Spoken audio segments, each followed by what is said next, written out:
Bienvenue à tous, encore une fois. Je suis le pasteur Gabari, Alfredo Gabari. Et c'est une vidéo assez spéciale parce que par le moyen de cette vidéo, je voudrais adresser tous mes remerciements envers les frères de l'église de Bessiers en France. Voilà. Et pour tous les frères, bien sûr, tous mes remerciements aux frères de la communauté gitane de Bessiers, et tous les frères de Vie et Lumière. Que la gloire soit pour notre Seigneur Jésus-Christ. Voilà. Donc, je suis bien content de vous adresser ces paroles et vous dire que vos prières, évidemment, ont été entendues puisque je suis devant vous. Voilà, je ne vous cache pas que je passais par la vallée de l'ombre de la mort. Voilà, il a manqué un petit peu comme ça pour que j'aille de l'autre côté. Voilà, mais Dieu a voulu autrement. Dieu m'a laissé en vie. Il a voulu que je continue à prêcher sa parole, sa bonne et efficace parole. Il a voulu que je continue mon ministère. Je remercie le Seigneur. Voilà. Alors, vous dire que ça a été vraiment dur, vraiment pénible. Voilà. J'ai attrapé donc le coronavirus. J'ai passé 40 jours à l'hôpital. Et je peux vous dire que je suis un miraculé. Voilà. Vous dire que j'avais au début une très grande inquiétude quand je suis rentré à l'hôpital parce que je savais ce qui se passait. Voilà. Ici, bon, les statistiques, on va dire qu'elles sont plutôt mauvaises. Vous savez bien qu'il y a beaucoup de gens qui rentrent donc en hospitalisation, mais vous savez aussi que la plupart d'entre eux, ils restent. Voilà, c'est dur de le dire, mais c'est comme ça. Voilà. Bon, ben, j'ai passé donc 13 jours dans le coma, donc avec un respirateur, et ça a été vraiment la vallée, comme je vous dis, la vallée de l'ombre de la mort. Voilà, j'ai dû combattre donc avec la mort, et le Seigneur a écouté bien sûr les prières de tous mes frères et sœurs qui se sont consacrés, qui se sont assemblés, qui se sont réunis dans ce but de prier pour moi. Donc, un grand remerciement pour vous tous. Que Dieu vous bénisse. Voilà. Je prierai évidemment aussi pour vous. Hein, voilà. Et vous dire aussi que, enfin, je vous raconte un peu ce témoignage parce que ça a été vraiment quelque chose de miraculeux qui est arrivé dans ma vie. Voilà. Vous dire que pendant le coma, pendant ces jours que j'étais dans le coma, j'ai vu on va dire des visions. Dans ces visions, j'ai vu des anges tout autour de moi, dans la chambre, voilà, et c'était vraiment la présence de Dieu qui régnait dans cette chambre. Voilà. En même temps, je pouvais, ça s'est passé, je ne sais pas exactement quel jour, parce que je n'avais pas notion du temps, mais je vais vous dire ce que j'ai vu, et je vous raconte cela pour la gloire de notre Seigneur Jésus-Christ. Donc, un de ces jours, quand je ressentais bien sûr tout autour de moi la présence de Dieu, les anges qui étaient avec moi, je pouvais regarder et je voyais la chambre. Voilà. J'étais dans le coma, je peux vous dire que je ne savais pas comment était la chambre, puisque j'étais endormi, mais je vous dis qu'une fois que je me suis réveillé, la chambre était telle que je l'avais vue auparavant, dans mon coma. Voilà.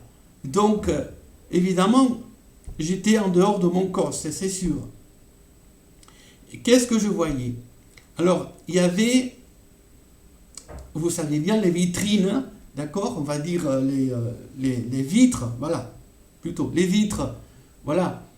Et à travers ces vitres, il y avait à côté là, bien sûr, à droite, il y avait la porte, il y avait des grandes vitres, voilà.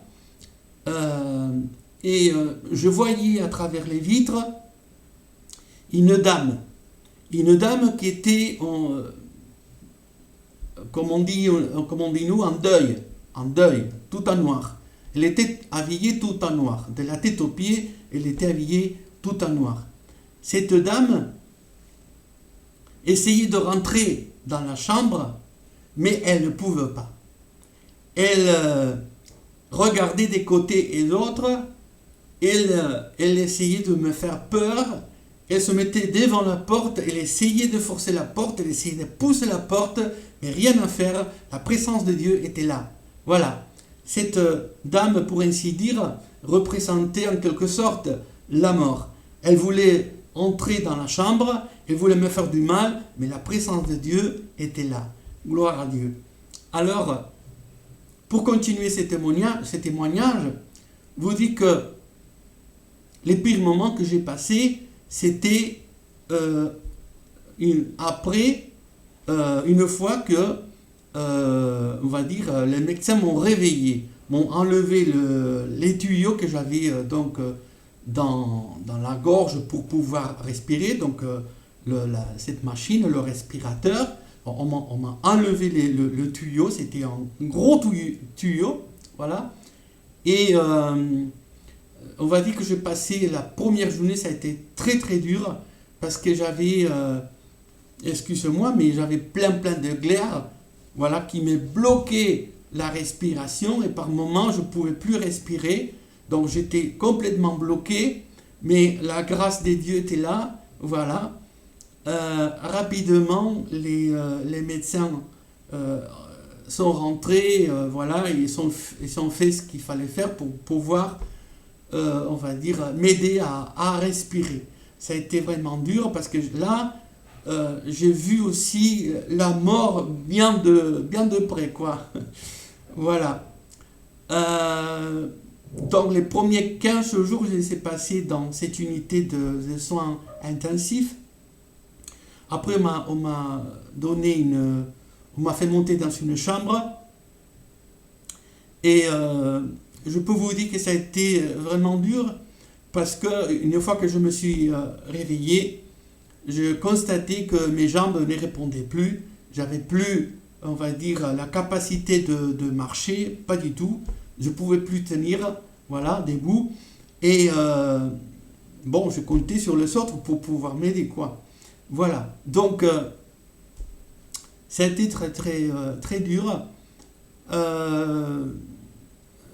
Les médecins m'ont dit qu'il faudrait faire de la rééducation pendant au moins 3 mois pour que je puisse récupérer la marche. Mais Dieu a voulu faire autrement. Gloire à Dieu. Les prières sont efficaces. Voilà. Vous savez, parfois on nous dit priez pour un frère, priez pour une sœur, et je ne sais pas si c'est qu'on n'a pas trop de foi ou que on se considère petite chose pour adresser nos prières à Dieu, mais je peux vous dire que toutes vos prières ont été écoutées, je suis là debout, voilà, et c'est le témoignage pour la gloire du Seigneur. Je peux vous dire pour sa gloire que ça n'a pas été une rééducation de 3 mois, ça a été juste 10 jours. Voilà. Ok, les médecins ont dit 3 mois, Dieu a dit 10 jours, ça suffit. Voilà, au bout de 10 jours, je pouvais remarcher tranquillement, j'ai récupéré la marche. J'ai récupéré aussi totalement ma capacité pulmonaire. Voilà. Je peux vous dire que les premiers jours, quand je parlais au téléphone avec ma famille, j'avais vraiment du mal à tenir mon portable. Il fallait que je le tienne avec les 2 mains, voilà, et que je fasse vraiment un effort pour pouvoir tenir le portable. Vous voyez à quel point j'étais faible, voilà. J'avais un gros affaiblissement on va dire, dans tout mon corps, toutes mes forces. Il y avait plus de force, quoi. Et aussi ma capacité pulmonaire était vraiment réduite. Voilà. C'était comme si j'avais, si vous voulez, des petits poumons, voilà, des tout petits poumons pour respirer. Donc c'était, chaque fois que je respirais, c'était comme ça. Donc c'était, voilà, des petites respirations parce que le coronavirus avait endommagé mes poumons. Mais vous voyez là, grâce à Dieu, et je respire pleinement par la gloire des dieux. Gloire au Seigneur. Bon, écoutez, voilà donc ce témoignage. Continuez de prier pour les malades. Voilà, la prière, c'est une source de puissance. Voilà, c'est la puissance de Dieu avec nous tous, avec tous ses enfants. Donc je remercie énormément tous les frères et sœurs de l'église de Bessiers, de la communauté gitane de Vie et Lumière. Voilà, que Dieu vous bénisse. Voilà, vous pouvez, si vous voulez, adresser aussi vos commentaires. Voilà, et je vous dis, je vous promets que bon, je répondrai au fur et à mesure. D'accord? Bon, écoutez, je vous remercie encore et je vous dis que Dieu vous bénisse, que Dieu soit avec vous tous. Amen.